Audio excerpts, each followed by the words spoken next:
ഈ സംവിധാനവുമായും കൊണ്ട് ഈ സംവിധാനത്തിൽ ഇപ്പം നമുക്ക് അഡ്മിഷൻ കൊടുക്കാൻ കഴിയുന്നില്ല, അത്രമാത്രം കുട്ടികളാണ്. ഇനി നമുക്ക് ക്യാമ്പസുകൾ ഇനി ഒരുപാട് പുതിയ ക്യാമ്പസുകൾ കണ്ടെത്തേണ്ട ആവശ്യമുണ്ട്. ഇവിടെ സൂചിപ്പിക്കപ്പെട്ടതുപോലെ നിങ്ങൾ സമസ്ത കേരള ജമിയത്തുൽ ഉലമയുടെ ഞാൻ പറഞ്ഞല്ലോ ഏറ്റവും വലിയൊരു സംവിധാനം, ഈ സംവിധാനം നിലക്ക് ഉയർത്തിക്കൊണ്ടുപോകുന്നതിൽ ഇതിൻ്റെ പ്രധാനപ്പെട്ട ആളുകളൊക്കെ പ്രത്യേകിച്ച് ഇവിടെ സൂചിപ്പിക്കപ്പെട്ടതുപോലെ ഞാൻ ഇന്ന് വരുമ്പോഴും മാഷോടും അത് പറഞ്ഞതാണ്, എല്ലായിടത്തും ഓടി നടന്ന് വിശ്രമജാത പ്രവർത്തിക്കുന്ന ഒരു വലിയൊരു വ്യക്തിത്വമാണ് ബഹുമാനപ്പെട്ട സലാം ബാക്കവി അവർ.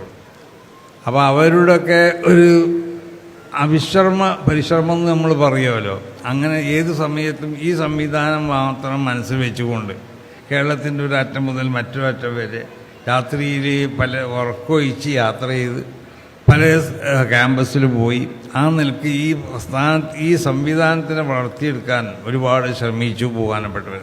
അപ്പോൾ അവരുടെയും അവരെ കൂടെ നിന്ന് പ്രവർത്തിക്കുന്ന ഒരുപാട് ആളുകളുണ്ട്. ഞാനിപ്പോൾ അവരെ പേരൊന്നും എടുത്ത് പറഞ്ഞില്ല, സ്റ്റേജിലുള്ള പലരും അല്ലാത്തവരൊക്കെ അവരുടെയൊക്കെ വലിയ പരിശ്രമം കൊണ്ടിട്ടാണ് ഇത് ഇന്നലേക്ക് നമുക്ക് വളർത്തിയെടുക്കാൻ സാധിച്ചിട്ടുള്ളത്. അപ്പോൾ അതുകൊണ്ട് ഇത് വളരെയധികം ജനങ്ങൾ ഇഷ്ടപ്പെട്ടതുപോലെ അല്ലെങ്കിൽ ആഗ്രഹിച്ചതുപോലെ ജനങ്ങൾക്കൊക്കെ സ്വീകാര്യമായ ഒരു സംവിധാനമാണത്. അപ്പോൾ ഈ സംവിധാനവുമായും കൊണ്ട് ഈ സംവിധാനത്തിൽ ഇപ്പം നമുക്ക് അഡ്മിഷൻ കൊടുക്കാൻ കഴിയുന്നില്ല, അത്രമാത്രം കുട്ടികളാണ്. ഇനി നമുക്ക് ക്യാമ്പസുകൾ ഇനി ഒരുപാട് പുതിയ ക്യാമ്പസുകൾ കണ്ടെത്തേണ്ട ആവശ്യമുണ്ട്. ഇവിടെ സൂചിപ്പിക്കപ്പെട്ടതുപോലെ നമുക്ക് കുനിയിൽ ലഭിക്കപ്പെട്ട സ്ഥലം അത് 45 ഏക്കർ സ്ഥലമുണ്ട്. 45 ഏക്കർ സ്ഥലം അത് ഇൻഷാ അല്ലാഹ് അടുത്ത ദിവസത്തിനുള്ളിലായിട്ട് അതിന് രജിസ്ട്രേഷൻ നടക്കും. രജിസ്ട്രേഷൻ നടന്നു കഴിഞ്ഞാൽ ഈ സംവിധാനത്തിൻ്റെ ഒരു ക്യാമ്പസും അതിൻ്റെ എല്ലാം ഒരു എഡ്യൂസിറ്റിയൊക്കെ അവിടെ ആയിരിക്കും ഉണ്ടാവുക. അപ്പോൾ അതിനു വേണ്ടി ഉള്ള പ്രവർത്തനങ്ങൾ നടന്നുകൊണ്ടിരിക്കുകയാണ്. അപ്പോൾ ആ നിലക്ക് ഇതിനൊക്കെ വലിയൊരു ക്യാമ്പസ് വേണം, ഇതിനോട് ബന്ധപ്പെട്ടുകൊണ്ടൊരു എഡ്യൂസിറ്റി സ്ഥാപിക്കപ്പെടണം. അങ്ങനെ ഇതിൻ്റെ ഇതിൻ്റെ കീഴിലുള്ള എല്ലാ കോഴ്സുകളും, ഇതിലൊരുപാട് കോഴ്സുകളുണ്ട്, വെറും ശരിയ മാത്രമല്ല, ശരിയ പ്ലസ് മാത്രമല്ല, ഒരുപാട് കോഴ്സുകളുണ്ട്.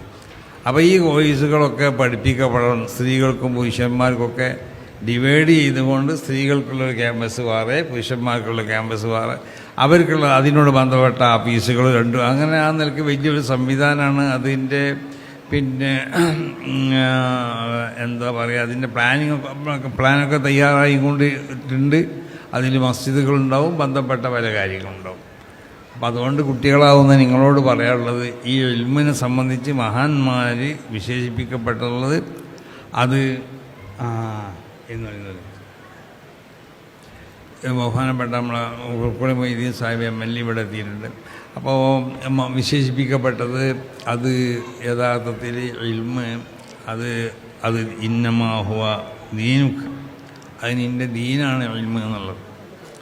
അതുകൊണ്ട് ഈ ഇൽമ് നമ്മൾ ആരിൽ നിന്നാണ് ഇൽമ് പിടിക്കേണ്ടത്, അഭ്യസിക്കേണ്ട ആ ഉസ്താദിൻ്റെ ക്വാളിറ്റിയും അല്ലെങ്കിൽ ആ അധ്യാപകൻ്റെ ക്വാളിറ്റിയൊക്കെ എങ്ങനെ ആവണം, ഇത് എവിടെയാണ് ഇത് കൊണ്ടുപോയി അവതരിപ്പിക്കേണ്ടത്. അപ്പോൾ ഇത് അവതരിപ്പിക്കപ്പെടുന്ന സ്ഥലവും അതിന് അർഹതയില്ലാത്ത സ്ഥലത്ത് കൊണ്ട് അവതരിപ്പിക്കപ്പെട്ടാൽ അത് അക്രമമായിരിക്കും.